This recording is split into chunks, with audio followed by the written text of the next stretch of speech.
Hello and welcome to this video.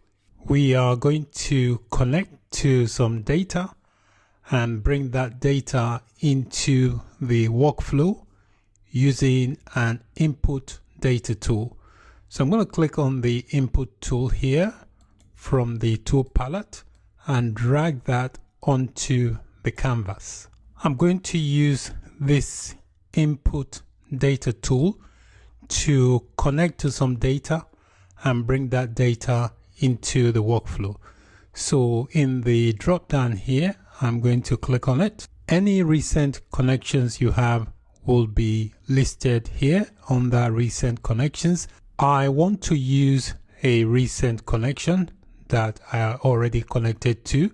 So this is a link to the sample data. So I'm going to click on the link.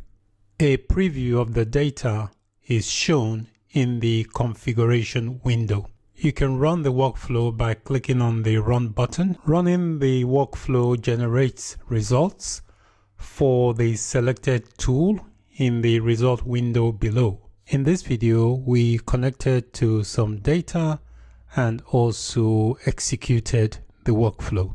Thank you for watching. Bye for now.